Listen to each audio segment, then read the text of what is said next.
¿Qué onda la gente de YouTube? ¿Cómo andan? Espero que estén muy pero muy bien y bienvenidos a un nuevo video. Igualó Vélez, fue 0-0 ante Platense en el Estadio Ciudad de Vicente López.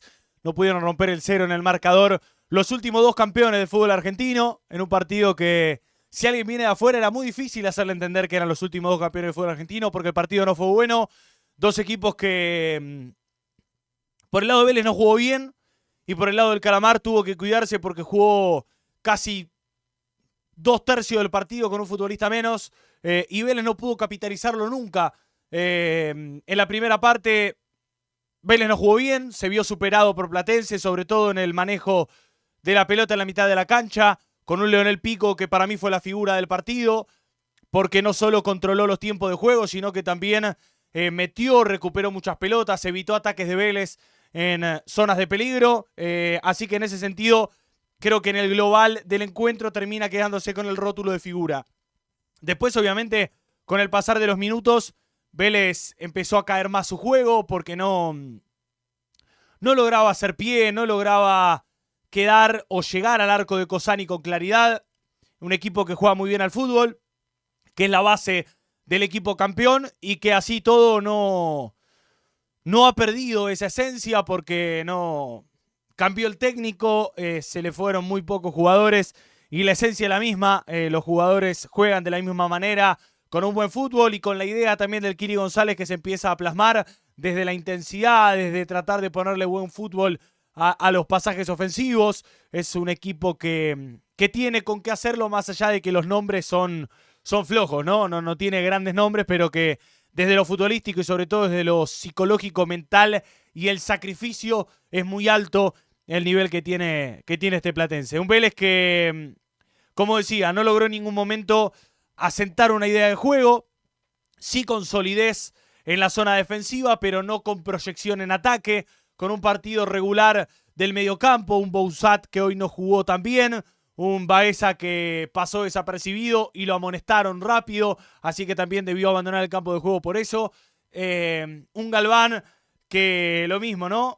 Que los otros partidos, pasó totalmente desapercibido, corrió y esta vez no marcó gol, por eso no hay nada para destacarle, porque yo lo marqué tanto con Estudiantes como el partido pasado ante Tigre, fue el gol y nada más. Lo de Galván, bueno, hoy sin gol, fue un jugador más adentro del terreno de juego, no hizo la diferencia, no creó peligro. Máger Carrizo creo que vuelve a ser de lo peorcito de la cancha. Máger Carrizo que tiene la cabeza en cualquier lado y mientras esté en Vélez creo que va a tener que empezar a enfocarse a representar a la camiseta y si no, bueno, tendrá que levantar la mano y decir, muchachos, no estoy en condiciones de jugar porque tengo la cabeza en cualquier lado y no tengo nada para aportarle al equipo. Es más noble que haga eso a que juegue como está jugando. Porque hoy realmente Máger Carrizo controla mal la pelota, no se gambetea a un rival, se cae solo.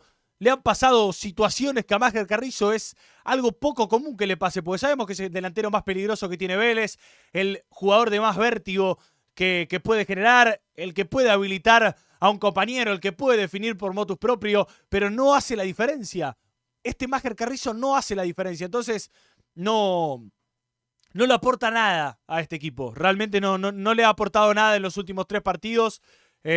Más allá de algún destello, de alguna muy buena jugada que pueda generar, pero que terminan siendo situaciones aisladas para lo que Máger Carrizo muestra en el colectivo o en el global de estos 3 partidos. Son 1, 2 o 3 situaciones aisladas en los 3 partidos que te cambian obviamente la realidad de juego porque con muy poco Máger Carrizo puede hacer la diferencia. Bueno, hoy no está haciendo ni muy poco. Por eso creo que otra vez pasa a ser de lo peor de la cancha. Machuca con buenas intenciones, es un jugador que corre, que gambetea, que pide la pelota, que trata de recuperar cuando se equivoca. Y después Brian Romero hoy tuvo un mal partido, realmente perdonó bastante, tuvo 2, 3 situaciones que es lo que decimos siempre. Brian Romero en el Vélez de Quintero lo que tenía es que el equipo le generaba 4, 5, 6 situaciones por partido y quizás él necesita 2 o 3 situaciones para convertir. Bueno, en un Vélez que le generaban 6 por partido, quizá te convertía 1 o 2 goles y ya está.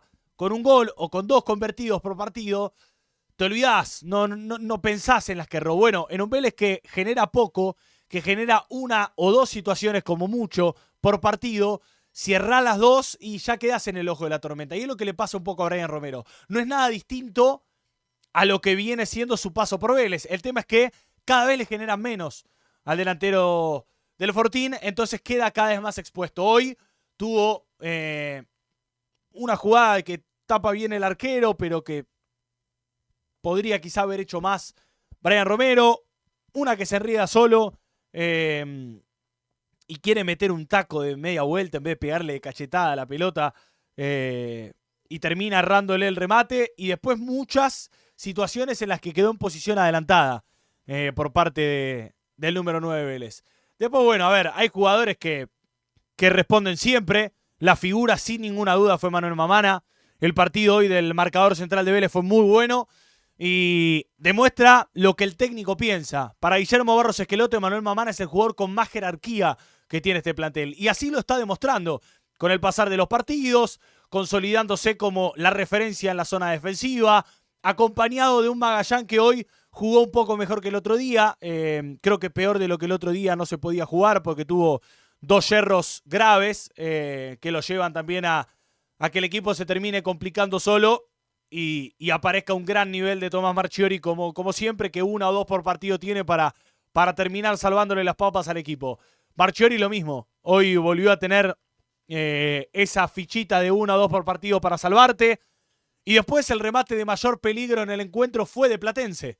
Un remate cruzado de zurda al segundo palo que termina pegando en el poste y Vélez se salva por ese remate. Si no, hoy estábamos hablando de otra historia, de un Vélez quizá perdiendo en condición de visitante y con un futbolista más, lo que sería también una, no sé si catástrofe, pero sí para preocuparse. Esto en líneas generales del partido. En líneas muy generales. Tengo muchísimo para hablar del encuentro. No solo de lo que fue el partido, sino de lo que quedó en el post y del mercado de pases, que lo quiero separar. Voy a tratar de mañana, si puedo, por la mañana, temprano, para el mediodía, grabar algún boletín informativo. Hay mucho para hablar del mercado de pases, que ahora lo voy a comentar también como para titular. Un poco los que me siguen en redes ya habrán visto algunas cuestiones. Pero bueno, prometo si mañana puedo tratar de dejar publicado para el mediodía un video para que charlemos un montón de cuestiones. A ver, desde lo futbolístico, ¿qué es lo que más me preocupa de Vélez? Netamente en el partido de hoy, la falta de... Lo que más me preocupa del partido de hoy dentro de lo futbolístico es que Vélez no pudo capitalizar el futbolista que tuvo de más durante gran parte del partido.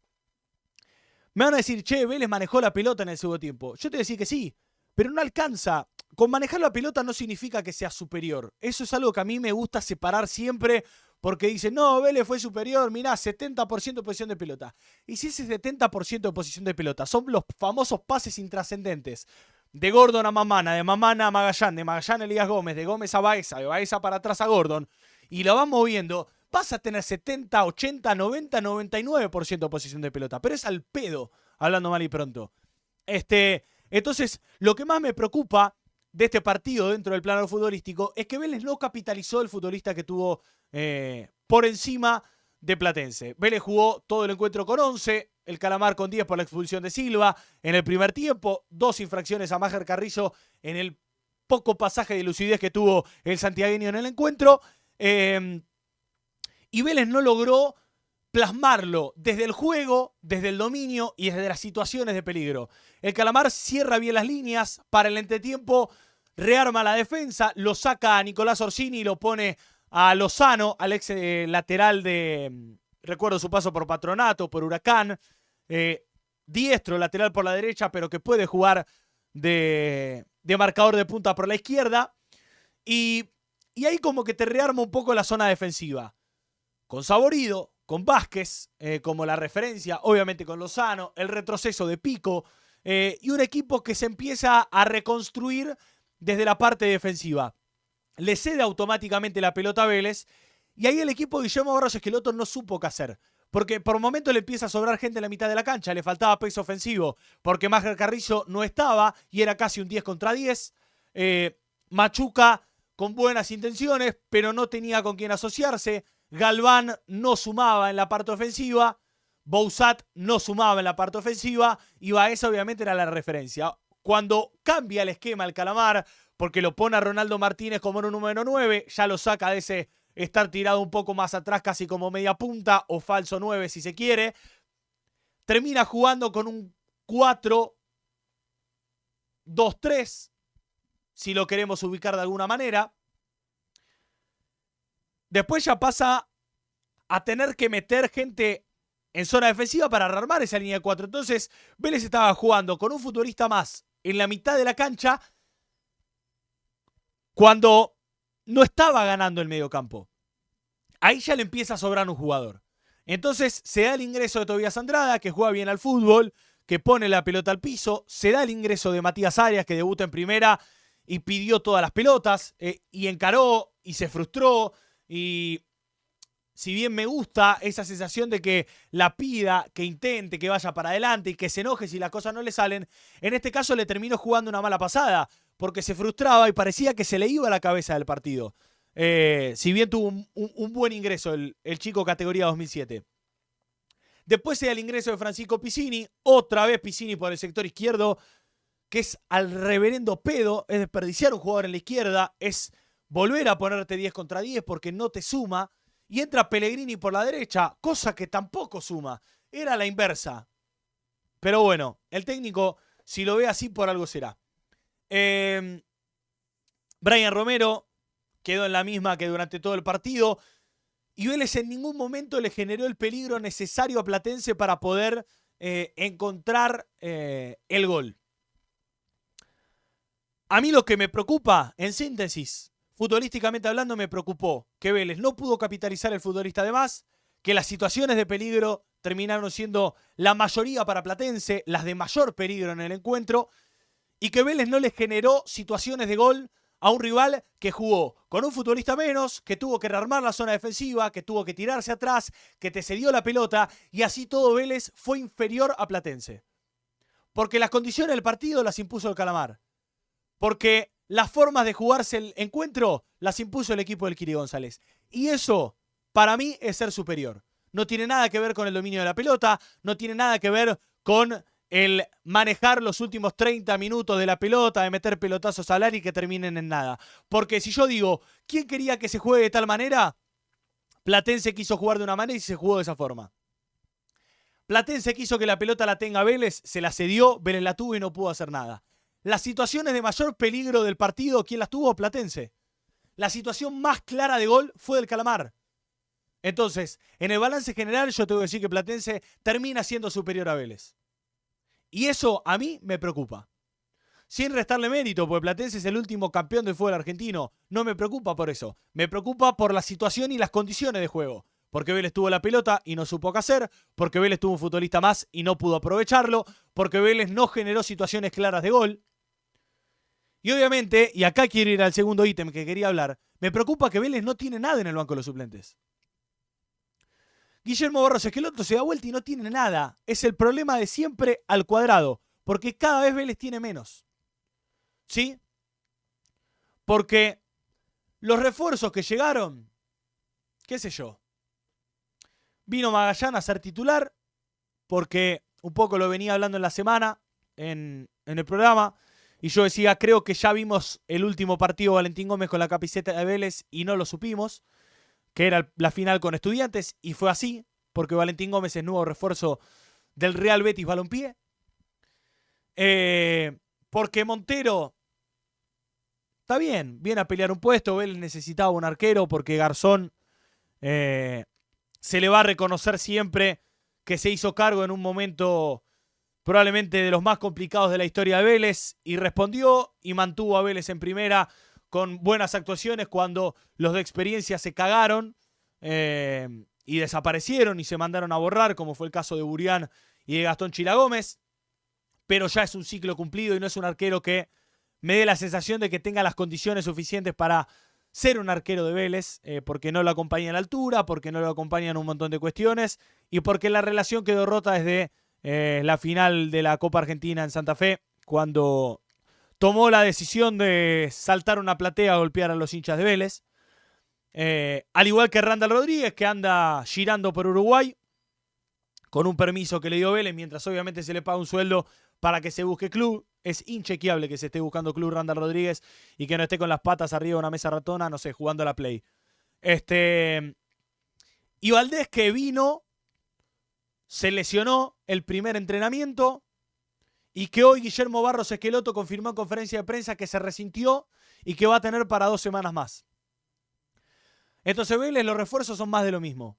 Porque los que necesita Vélez, que son de mitad de cancha para adelante, jugadores que jueguen a la pelota, valga la redundancia, o que te hagan la diferencia, tipos que pateen al arco, que hagan goles, Vélez no tiene. No se reforzó. ¿Sí? Porque los de peso ofensivo, entre muchas comillas, son Piscini y Pellegrini. Que todo bien, son 2 tipazos. Pero como jugadores de fútbol son esos, son 2 tipazos. Y no sé, no. Yo no quiero tipazos en el banco de Vélez para si son, no sé, me voy a comer un asado. Pero no me interesa en ese sentido. Yo quiero jugadores de fútbol. Que entren y caen la diferencia. Hoy Piscini no hace la diferencia. Pellegrini no hace la diferencia. Y ya tenés que apelar a mirar para atrás. ¿Qué vas a esperar? ¿Que Matías Arias? ¿Que Alex Verón? ¿Que Dylan Godoy? ¿Que entre los 3 no hacen 45 minutos en primera? ¿Hagan la diferencia y tengan peso ofensivo? La verdad que no. La verdad que no. Entonces, ahí está mi preocupación. En que Vélez, yo sigo sosteniendo que necesita por lo menos 3 jugadores. Por lo menos. Necesitas 2 tipos que acompañen a Baez en la mitad de la cancha, porque todo bien con los 2 goles de Galván en los últimos 2 de los 3 partidos. Pero Galván no puede ser titular en Vélez. ¿Sí? Y en un equipo competitivo, yo creo que Bouzat está para otra cosa. No sé si para ser titular. Desde el sacrificio recontra. Desde lo que le aporta recontra. Pero futbolísticamente hablando, Vélez necesita otro tipo de jugador. Necesita un Cristiano Ordóñez. Y hoy no necesita un Agustín Bouzat. Necesita un 10. ¿Sí? Necesitas al 5 de referencia, que es Baeza. Necesitas un Rodrigo Aliendro que lo acompañe. Y necesitas un número 10 que rompa línea, que te haga la diferencia, que te saque un remate media distancia, que patee al arco, que rompa línea, que filtre una pelota. Hoy no tenés un tipo capacitado para filtrar una pelota. Entonces, ¿cómo aprovechás un Machuca que está bien físicamente, un Máger Carrizo que es rápido, un Brian Romero que te puede tirar una buena diagonal, si no tenés un tipo que rompa una línea? No solo en el equipo titular. No tenés en el banco un tipo que te rompa una línea. ¿Sí? Porque me van a decir, che, Arias lo puede hacer. Sí. No le vamos a caer en el peso a Arias. Porque ya se le cayó con el peso a Montoro. Y así terminó Álvaro Montoro. No hizo nada en la primera de Vélez. Jugaba para el reel de Instagram, que lo terminó haciendo. Y hoy está jugando para el reel de Instagram en Brasil. En una venta mala. En cuanto a lo que se esperaba de Álvaro Montoro. Buena porque le quedaban 6 meses de contrato, pero mala en lo que se esperaba.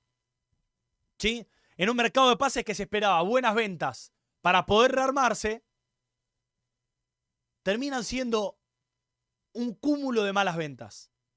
Porque la venta de Valentín Gómez en los números es mala. ¿Sí? Es mala venta. Si vos analizás el contexto, la situación, la plusvalía, el 15%, los objetivos, termina siendo lo mejor que se podía llegar a sacar, quizás. Eso te lo tomo. Que sea lo mejor que se podía sacar no significa que sea buena venta. Porque la venta de Cristian Ordóñez es mala venta. Porque la venta de Álvaro Montoro, en los términos de proyección, es una mala venta. Terminan siendo, reitero, en los 3 casos, lo mejor que se podía hacer en base a las condiciones. ¿Sí? Pero una cosa no quita la otra. Ninguno de estos 3 jugadores que estoy hablando son jugadores de menos de $10 millones, muchachos. Ninguno. Ninguno. Me niego a creer que Valentín Gómez es un jugador de 5,5 millones de dólares. No lo vale eso. Porque si Valentín Gómez jugase con otra camiseta y se hubiesen hecho y manejado las cosas de otra manera, vale el doble como mínimo. ¿Se piensan que Maxi Salas vale más que Álvaro Montoro? Ni en pedo, ni en pedo, ni en pedo.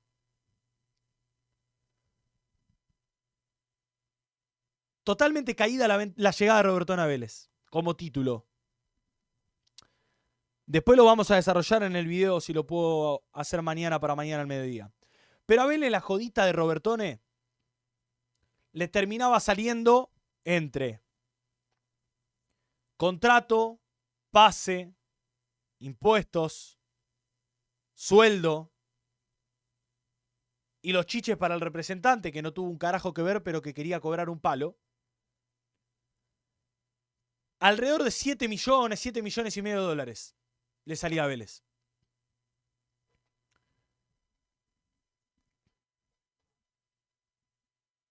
¿Robertone vale un palo menos que la venta de Ordóñez?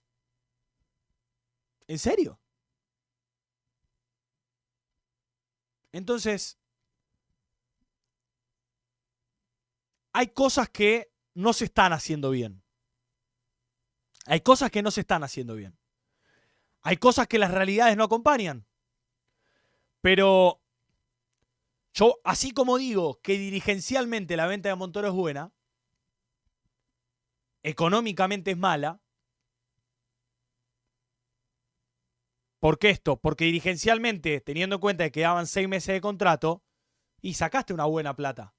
Económicamente, para la proyección de Álvaro Montoro, para lo que se esperaba, es mala. Pero esto se llega porque no tuvieron las pelotas suficientes de decirle, Montoro, vos no jugás un carajo. ¿Querés esperar a cumplir 18 para firmar? Esperá a los 18 para jugar. Listo, punto. Punto. Me importa 3 carajos. Si se enoja, si se va llorando a Tucumán, que haga lo que se le canta al orto los jugadores de fútbol. Me echaron las pelotas. La verdad me echaron las pelotas en un montón de sentidos. ¿Sí? Porque ahora te termina pasando lo mismo. Porque, ay, no, nosotros confiamos que sigan confiando que Vélez pierde patrimonio. Confiaron con Zarco. Zarco se fue a la mierda.